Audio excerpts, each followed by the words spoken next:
Пятница – священный день для всех мусульман и день наживы для местных попрошаек. Как правило, перед входом в мечети выстраивается целая группа просящих милостыню. Многие просят на еду, некоторые на иногородное лечение, а другие используют детей, чтобы извлечь максимальную выгоду, вызвав жалость. На таких любителей легкой наживы Назрановский отдел ПДН открыл охоту. На часах 10 утра вот женщина с пакетом идет к воротам мечети. А заметив полицейскую машину, она быстро уходит. Еще через полчаса попрошайки с детьми направляются сюда же. А вот кто-то дает деньги просящему. Сотрудники ПДН приступают к допросу. Сколько тебе лет?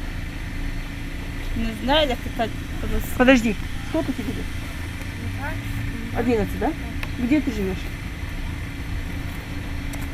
Где ты живешь? Ты иди сюда. Как тебя зовут?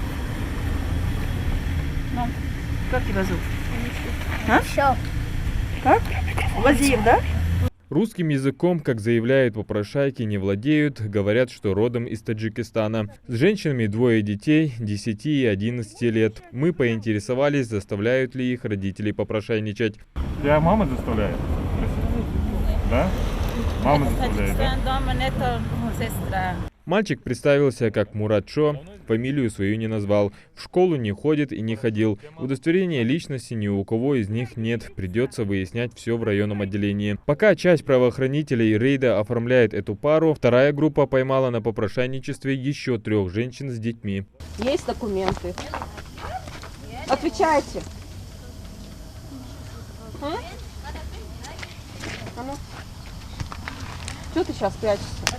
Всех отвезли в отдел полиции. Всего с начала этого года службой ПДН выписано 15 актов об административных правонарушениях. По словам сотрудников правоохранительных органов, самое тяжелое последствие таких преступлений – это моральный ущерб. У таких детей нет ни детства, ни понимания, что это плохо и почему. Родители, которые вовлекают своих несовершеннолетних детей в попрошайничество, они доставляют с вами до России по городу Назрань.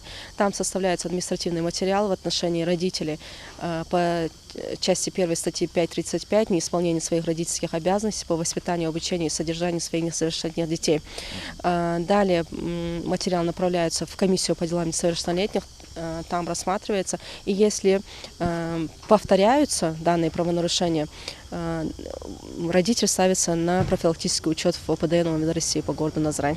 Зачастую подростков вовлекают в условия непосильного труда. Пример тому – это видео, записанное очевидцем возле старой автостанции в Назране. На перекрестке под снегом стоит мальчик в одном только свитере и просит милостыню у автолюбителей. Можно заметить, как ребенок дрожит от холода. В отделе родителей попрошаек ждет предупреждение и беседа о незаконности их действий. Если же они будут пойманы повторно, то их ждет уголовная статья и лишение родительских прав. Адам Гулоев, Асхаб Белакиев, Новости 24.